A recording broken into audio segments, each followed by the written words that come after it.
Shalom bien-aimés dans le Seigneur, grande est notre joie de nous retrouver au pied du grand roi pour notre méditation journalière. Nous sommes le vendredi 29 novembre 2024 et nous vous saluons au nom de notre Seigneur et Sauveur Jésus-Christ. Pour notre méditation de ce jour, nous allons lire un texte dans le premier livre de Chroniques, 1 Chroniques, chapitre 16, verset 34, dans deux versions. Dans la version Bible du Semeur, il est écrit « Célébrez l'Éternel car il est bon ». Car son amour dure à toujours. Dans la version Louis II, il est écrit « Louez l'Éternel car il est bon, car sa miséricorde dure à toujours. » Célébrons l'Éternel. Célébrons l'Éternel, tel est le thème de notre méditation de ce vendredi 29 novembre 2024. Bien-aimés dans le Seigneur. Nous célébrons plusieurs personnes en fonction de leurs titres, de leurs faits et gestes. Cela est naturel car ces personnes sont ainsi récompensées et encouragées à continuer dans la bonne voie. Ceux qui les voient sont aussi interpellés pour faire de même, faire du bien. Nous célébrons aussi des événements comme les anniversaires, une élévation, etc. Là aussi, il est normal de se réjouir publiquement suite à un sujet de joie. Le texte de ce jour, bien-aimés, nous appelle, au-delà de toute célébration, à célébrer celui qui le mérite pleinement, mais qui, malheureusement, n'est pas autant célébré. Le texte nous présente deux grandes raisons de célébrer l'Éternel, et cela tous les jours de notre vie. Voici ce que ce texte nous transmet comme enseignement, comme leçon. Première leçon, l'Éternel est bon. Le psaume 36, verset 8 nous dit « Combien est précieuse ta bonté, ô Dieu! À l'ombre de tes ailes, les fils de l'homme cherchent un refuge. » Les hommes cherchent un refuge auprès de Dieu parce que c'est lui le seul bon, le seul qui a la bonté en réserve pour nous. Bien-aimés, la bonté, c'est une qualité morale qui porte à toujours faire le bien, toujours faire le bien. Cette qualité est propre à Dieu, qui ne vise que notre bien.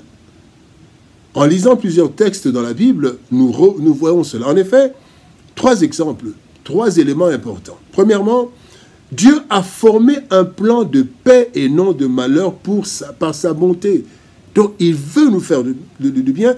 Et avant même que nous n'existions, il a formé un plan de paix et de bonheur. La Bible dit dans Jérémie chapitre 29, verset 11, « Car je connais les projets que j'ai formés sur vous, dit l'Éternel, projets de paix et non de malheur, afin de vous donner un avenir et de l'espérance. » Et ça, c'est déjà avant.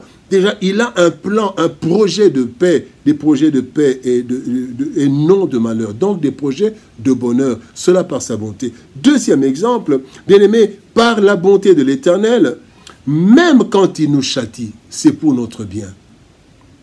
Hébreux chapitre 12, verset 10 nous dit « Dieu nous châtie pour notre bien, afin que nous participions à sa sainteté. » Parfois, bien-aimé, quand les hommes veulent châtier, ce n'est pas nécessairement pour le bien, mais c'est pour que la personne paye, la personne sente aussi la douleur d'avoir fait mal aux autres. Mais le Seigneur, lui, il nous châtie pour notre bien, afin que nous participions à sa sainteté. Troisième chose, bien-aimé, dans sa bonté, parce que Dieu est bon, parce que l'Éternel est bon, il fait concourir toutes choses à notre bien. Même les choses que nous voyons, nous trouvons douloureuses, etc. La Bible dit, nous savons en outre que Dieu fait concourir toutes choses au bien de ceux qu'il aime, de ceux qui ont été appelés conformément au plan divin. Romains chapitre 8, verset 28. Donc, bien-aimé, l'Éternel est bon. Deuxième leçon, son amour est éternel. L'amour de Dieu est éternel. Dans Jérémie chapitre 31, verset 3, la Bible dit « De loin l'Éternel se montre à moi. Je t'aime d'un amour éternel. C'est pourquoi je te conserve ma bonté. » Donc la bonté que nous venons même de voir est la source, est en fait le produit de l'amour de Dieu. En fait, l'amour est un sentiment d'affection vers l'autre. Et cet amour peut naître, grandir et peut même disparaître. Nous le voyons dans plusieurs relations, dans différentes relations humaines. Nous le voyons dans les couples, dans les amitiés, et dans plusieurs choses, dans plusieurs relations. Cependant, l'amour de l'Éternel, à l'opposé de l'amour humain, est éternel. En effet, Dieu nous a aimés avant même que nous naissions. Et son amour ne s'éteint jamais. Voilà pourquoi, il nous a créés à son image. Genèse 1, 26. Puis Dieu dit, faisons l'homme à notre image selon notre ressemblance. Un amour qui est né avant même que nous soyons conçus. Il a aimé l'homme. Il nous a aimés avant même de nous concevoir. 2, bien-aimés, il nous a rachetés malgré notre rébellion. La Bible dit dans Jean chapitre 3, verset 16, c'est un des versets les plus connus, « Car Dieu a tant aimé le monde qu'il a donné son Fils unique afin que quiconque croit en lui ne périsse point, mais qu'il ait la vie éternelle. » Et là, il a tant aimé le monde rebelle, le monde qui pêche, le monde qui rejette Dieu, mais il a envoyé son Fils. 3e élément, à cause de son amour éternel, Dieu va créer une nouvelle terre et de nouveaux cieux pour nous, les rebelles, qu'il a rachetés. 2 Pierre chapitre 3, verset 13, la Bible dit « Mais nous attendons, selon sa promesse, de nouveaux cieux et une nouvelle terre où la justice habitera. » Déjà, comme son amour est éternel, il prévoit déjà de nouveaux cieux et une nouvelle terre. Cet amour du Père, bien-aimé, Christ l'a illustré par la parabole de l'enfant prodigue dans Luc chapitre 15, versets 11 à 32. 3e leçon, célébrons-le en tout temps.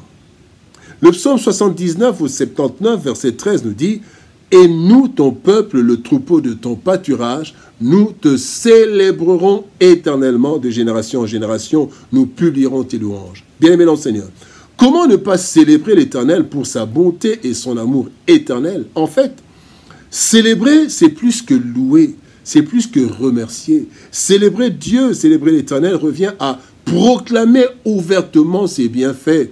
Le psaume 118, verset 17 dit « Je ne mourrai pas, je vivrai et je raconterai les œuvres de l'Éternel. Je célébrerai. » Célébrer le Seigneur, c'est vivre sa vie chrétienne publiquement et sans honte.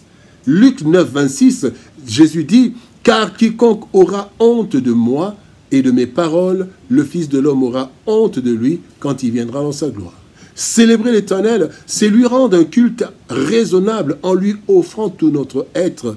Romains 12, 1 nous dit « Je vous exhorte donc, frères, par les compassions de Dieu, à offrir vos corps comme un sacrifice vivant, saint, agréable à Dieu, ce qui sera de votre part un culte agréable. » Célébrer l'Éternel, bien-aimé, doit être un mode de vie permanent, car du matin au soir, nous bénéficions de ses bontés, de ses compassions, basées sur son amour. Ces compassions et cette bonté qui se renouvellent chaque matin, selon Lamentation, chapitre 3, verset 23, il est dit « Elle se renouvelle chaque matin, ô que ta fidélité est grande. » Bien-aimés en Seigneur, nous sommes tous, sans exception, bénéficiaires de la bonté et de l'amour éternel de Dieu. Parfois, nous n'en sommes pas conscients et nous célébrons plus les canaux que sont les hommes au lieu de la source qui est l'Éternel. L'Éternel mérite d'être célébré, car il est l'auteur premier de tous nos sujets de louange et de célébration, selon qu'il est écrit dans Jacques chapitre 1er, verset 17. Toute grâce excellente et tout don parfait descendent d'en haut, du Père des Lumières, chez lequel il n'y a ni changement ni ombre de variation. Bien-aimés, célébrons l'Éternel par nos vies et nos paroles, sans en avoir honte, car c'est lui la source de tout. Prions. Père de gloire, Dieu Tout-Puissant, nous te célébrons. Et nous voulons te célébrer, Seigneur, à cause de ta bonté et de ton amour. Cette bonté qui ne change pas. Et même quand tu nous châties, c'est par ta bonté. Tu nous as créés par ta bonté. Et tu fais toutes choses afin que notre vie soit bonne. Tu as même formé des projets de paix et non de malheur, parce que tu ne veux pas notre malheur. Même quand nous ne comprenons pas, même quand nous sommes dans des situations difficiles, c'est ta bonté qui agit. Et, Seigneur de nos gloires, ton amour éternel nous rassure. Tu ne vas jamais nous faire du mal. tu vas toujours nous faire du bien parce que, Seigneur de gloire, tu nous aimes d'un amour éternel, un amour qui t'a permis de nous racheter malgré notre désobéissance. Merci, Père, que ta grâce soit sur nous et que nous te célébrions chaque jour. Bénis ta parole et bénis ton peuple. Au nom de Jésus-Christ, nous avons ainsi prié, Père. Amen. Bien-aimé Seigneur, que Dieu nous bénisse. Shalom, au revoir, et par la grâce de Dieu, nous nous retrouvons demain pour une autre méditation au pied du grand roi. Shalom, au revoir et à demain.